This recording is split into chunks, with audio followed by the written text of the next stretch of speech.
அதனால் இன்னைக்கு பாரதிய ஜனதா கட்சிக்கு தமிழகத்திலே தலை நிமிர்ந்து நடக்கும் அளவுக்கு எங்களுடைய தொண்டர்களுக்கு மரியாதை வந்திருக்கு. அது பெரிய விஷயம். ஒரு தொண்டனுக்கு ஒரு கட்சியில மரியாதை தர என் தொண்டை இன்னைக்கு தலை நிமிர்ந்து நடக்கிறான். 23 இடத்துல கட்சி கொடியை பிடித்து ஓட்டு கேட்கிறான். 30 ஆண்டுகளாக போட்டியிடாத தொகுதியில போட்டிட்டு இருக்கோம். 20 ஆண்டுகளாக தாமரை போகாத இடத்துல ஓட்டு வாங்கியிருக்கோம். இப்படிதானே கட்சி வளரும். இதே ஒரிசால நீங்க நவீன் பட்நாயக் கூட கூட்டணி வைங்கன்னு 10 ஆண்டுகளுக்கு முன்பு சொல்லி இருந்தால் இன்னைக்கு பாரதிய ஜனதா கட்சி ஆட்சிக்கு வந்திருக்குமா? 1% கட்சின்னு சொன்னீங்க ஒரிசால. 2004 0 கட்சி நீங்க. ஒரு சீட் 2009, 14 3, 19 8. இன்னைக்கு எங்க இருக்கும்? ஆட்சியில் இருக்கு. ஒரு கட்சி படிப்படியாகத்தான் வளர முடியும். எனக்கு கொடுத்திருக்கக்கூடிய வேலை இந்த கட்சியை வளர்ப்பதுதான் என் வேலை. இன்னொருத்தரோடு அனுசரியாக இருப்பது என் வேலை கிடையாது. எனக்கு மோடி அவர்களாக இருக்கட்டும், தேசிய தலைவர்களாக இருக்கட்டும், எனக்கு சொல்லிக் கொடுக்கிறது இந்த மைதானத்தில் இப்படித்தான் விளையாடணும்னு சொல்லி அனுப்பியிருக்காங்க. அந்த மைதானத்தில் கட்சி இப்படித்தான் விளையாடும். ஒருவேளை அனுசரணையாக வேண்டும் என்று இந்த கட்சி நினைச்சா இன்னொரு தலைவரை போட்டு அனுசரணையா போய்க்குவாங்க.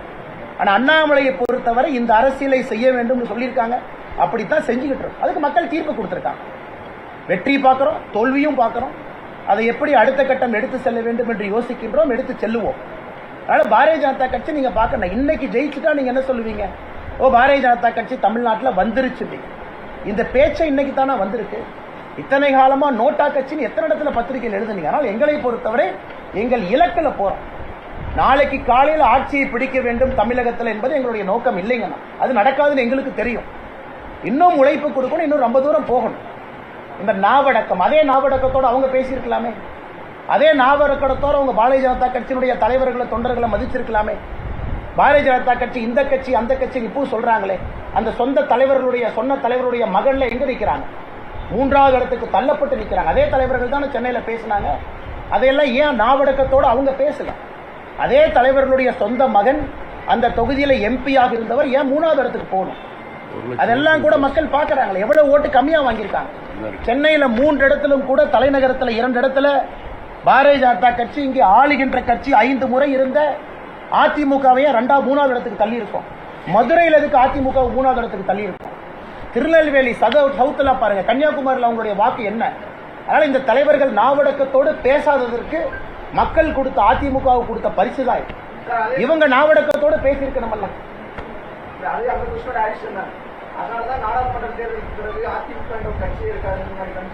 அண்ணே, ஒரு கட்சி எப்ப இருக்கும்? எம்பிக்கள் இருக்கணும், எம்எல்ஏக்கள் இருக்கணும். அந்த கட்சி வளர்ச்சி பாதையில் இருக்கணும். 2014 பாராளுமன்ற தேர்தலில் அதிமுகவுடைய வாக்கு சதவீதம் எவ்வளவு பாருங்க? 42%. 2019, 2024 அந்த கட்சியினுடைய வாக்கு சதவீதத்தை பாருங்க. ஏன் குறையுது? காரணம் நாங்களா? அவங்க பிஹேவியர். எங்க பிஹேவியர் ஒண்ணு இல்ல. எங்க வாக்கு சதவீதம் ஏன் ஏறுது? மக்கள் நாங்கள் போற பாதை சரின்னு நினைக்கிறாங்க. அதனால நான் மறுபடியும் சொல்றேன்னா, எந்த கட்சி நான் குறை சொல்ல. அண்ணன் சொன்னாங்க, அண்ணா இந்த தலைவர் இன்னைக்கு காலையில் இந்த மாதிரி சொன்னாங்க, அதுக்காக நான் பதில் சொல்லிட்டு இருக்கேன். நான் யாரையும் குறை சொல்லல. அதனால் நாவடக்கம் எங்களுக்கு தேவையா, அந்த தலைவர்களுக்கு தேவையான தமிழக மக்கள் தான் பாடம் சொல்லியிருக்காங்க. அதிமுக 13 இடங்களில் 13 தொகுதிகளில் 3வது இடத்துக்கு தள்ளப்பட்டு சில தொகுதிகளில் டெபாசிட்டை பறிகொடுத்திருக்கிறது. இது நீங்கள் முன்னெடுத்து வந்த அரசியல்ல இருதுருவ அரசியல் தமிழகத்தில் முடிவு பெறுவதற்கான ஒரு துவக்க புள்ளியாக பார்க்கலாம். நான் 2026 எனக்கு ஹானஸ்டா கேட்டீங்கன்னாங்கன்னா, தமிழக அரசியல்ல முதலாக ஒரு கூட்டணி ஆட்சி மலரும். தமிழக அரசியல்ல முதலாக ஒரு கட்சி ஆட்சி அமைக்க முடியும் என்பதை தமிழக மக்கள் நிராகரிப்பார். இன்னைக்கு தேர்தலில் ரிசல்ட் ஒரு மாதிரி வந்திருந்தாலும் கூட ஒரு 2 பக்கம் ஓட்டு பிரிஞ்சது, ஒருத்தர் வந்துட்டாங்க அப்படின்னு சில பேர் சொல்லலாம். ஆனால் நான் 2026 முதலாக கூட்டணி ஆட்சி நடக்கும் என்பது என்னுடைய கணிப்புங்க, நான் தனிப்பட்ட முறையில். ஏன்னா 2 துருவத்திலிருந்து 3 துருவமா மாறி இருக்கு. அதுவும் 3வது துருவம் அரசியலே நிலைத்து நிற்கும் என்கின்ற நம்பிக்கை மக்களுக்கு வந்திருக்கு. முதல்ல அது நடக்கணும். அது 2026 நடக்கும். எந்த கட்சியுமே நாங்கள் தனியாக ஆட்சியை பிடித்து விடுவோம் நினைச்சா, உதாரணத்துக்கு திமுக 2019 திமுக வாங்கின ஓட்டுக்கும் 2024 திமுக வாங்கின ஓட்டுக்கும் திமுக கொண்டாடுறாங்க. தலைவர்கள் சொல்றாங்க, ஓ இந்தி கூட்டணி ஆட்சி அமைக்கணும். 2019 திமுகவினுடைய வாக்கு 33.52%. அதே திமுக இன்னைக்கு 5 ஆண்டுகள் கழித்து 26% வந்திருக்காங்க. கிட்டத்தட்ட திமுகவை பொறுத்தவரை 6% திராவிட முன்னேற்ற கழகம் தன்னுடைய வாக்கை இழந்திருக்கிறார். அது என்ன மெசேஜ்? அப்படின்னா 5 வருடத்துல திராவிட முன்னேற்ற கழகம் 6% இழந்திருக்கு பாராளுமன்ற தேர்தல். ஆனா பாரதிய ஜனதா கட்சி 2019 அகில இந்திய அளவில் 38%, இன்னைக்கு 36%, 1% நாங்கள் இழந்திருக்கோம். ஒத்துக்கிறோம், நாங்கள் இழந்திருக்கோம். எதற்காக இழந்தோம் என்பதை பரிசீலனை பண்றோம். மக்கள் கொடுக்கிற தீர்ப்பை நாங்கள் ஏற்றுக்கிறோம். ஆனா 6% வாக்குகளை இழந்திருக்கக்கூடிய திமுக இந்திய அளவில் ஜெயிச்ச மாதிரி பேசுறது என்ன நியாயங்கண்ணா? இன்னைக்கு பாரதிய ஜனதா கட்சிக்கு தோல்வி என்று சொல்லக்கூடிய திமுக அவர்களுடைய வாக்கு சதவீதம் எதற்காக 6% கீழே வந்திருக்கு? நான் திமுக கூட்டணி பத்தியே பேசலாம். திமுக சிம்பலுடைய ஓட்டை பத்தி பேசுறேன் சார்.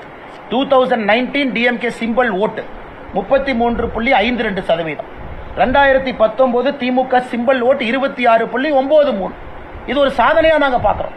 தமிழகத்தில் பாரதிய ஜனதா கட்சிக்கு அந்த வாக்கு மாறி இருப்பதாக நாங்கள் பார்க்கின்றோம். காரணம் 2019 அதிமுகவினுடைய ஓட்டுக்கும் 2024 அதிமுக ஓட்டுக்கும் பாராளுமன்றத்தை பொறுத்த வரைக்கும் அதே லெவல்ல தான் இருக்கு. அப்ப திமுகவினுடைய 6% ஓட்டு எங்க போச்சுங்கன்னா அது பாரதிய ஜனதா கட்சியின் பக்கம் வந்திருக்கு. அதைத்தான் இந்த தேர்தல் 2024 தேர்தல் சொல்லுது நாங்க பார்க்கிறோம். ஆனா நான் தமிழர் கட்சி இந்த நேரத்தில் நான் பாராட்டுறேங்க.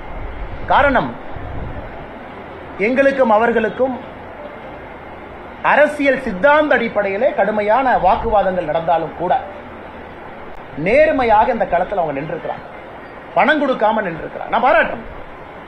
எல்லா இடத்திலும் கூட ஒரு வேட்பாளரை கொண்டு வந்து அவங்க போட்டு ஒரு அடிப்படை கட்டமைப்பு இல்லாம தமிழகத்தில் நாம் தமிழர் கட்சி எலெக்ஷன் நின்றுருக்காங்க. அதனால நம்ம சும்மா ஒரு குற்றம் சொல்றதுக்காக ஒருத்தர் நான் குற்றம் சொல்ல விரும்பல. அதுவும் கூட்டணி இல்லாம தனிஞ்சு நின்றுக்கிறாங்க. புது சிம்பல்ல நின்றுக்கிறாங்க. தேர்தலுக்கு முன்பு ஒரு புது சிம்பல்ல நின்றுருக்காங்க. ஆனால் நாம் தமிழரை பொறுத்தவரை தமிழகத்தில் அவர்களும் ஒரு செய்தி சொல்றாங்க. திராவிட அரசியலிருந்து தமிழக மக்கள் வெளியே வர ஆரம்பித்திருக்கின்றார்கள் என்பது நாம் தமிழர் கட்சியும் சொல்ற செய்தி. ஏன்னா குறை சொல்வதற்காக இந்த நேரத்தில் குறை சொன்னா என்னுடைய கடமையை நான் தப்பா செய்யறேன்னு அர்த்தம். அதனால் நாம் தமிழர் கட்சி களத்தில் எவ்வளவு கஷ்டப்பட்டாங்க அப்படிங்கறத நானும் பார்த்தேன். அதனால் நாம் தமிழரை பொறுத்தவரை அவர்களுக்கு அவங்க சித்தாந்தத்தை மக்கள் முன்னாடி வைக்கிறாங்க. நான் ஏற்கனவே சொன்னேன், தயவு செஞ்சு சீமான் என்ன கம்பேர் பண்ணி இந்த போட்டி கொண்டு வராது. இல்ல பாரதிய ஜனதா கட்சியை விட அதிக ஓட்டு வாங்கிடுவாங்க. அதெல்லாம் தேவையில்லாத வேலைங்க. அதுக்குள்ள நான் போக வேண்டாம். அவருடைய பாதையில் அவர் பயணிக்கட்டும். எங்க பாதையில் நாங்க பயணிக்கிறோம். இந்த முறை நான் இல்ல நாங்க ஓட்டு அதிகமா வாங்கிட்டோம், நாம் தமிழர் கட்சி அண்ணன் கட்சியை கலைப்பார நான் கேட்க விரும்பல. அவர் பாதை தனி பாதை, அவர் போட்டோம். ஆனால் நாம் தமிழர் கட்சி நேர்மையாக இந்த அரசியல் நின்றுருக்காங்க. தமிழக அரசியல்ல நேர்மையா வாக்கு வாங்கியிருக்காங்க. அதை இந்த நேரத்தில் நான் பாராட்டித்தான் ஆக வேண்டும். ஆனா தமிழகத்தினுடைய கலாச்சாரத்தை எங்கேயும் யாரும் அவமதிக்கவில்லை. இன்ஃபேக்ட் பாத்தீங்கன்னா தமிழகத்தினுடைய கலாச்சாரத்தை நாம போடுறோம். சரி விட்டுருங்க, நான் அந்த தமிழ்நாடு இந்த பஞ்சாயத்தை விட்டுருவேன். ஒரிசால நவீன் பட்நாயக் அவர்களை தோற்கடிக்க முடியும் யாராச்சும் இதுவரை நம்பியிருக்காங்களா? நானுமே நம்பல ஒரு 2 ஆண்டு 3 ஆண்டுகளுக்கு முன்பு.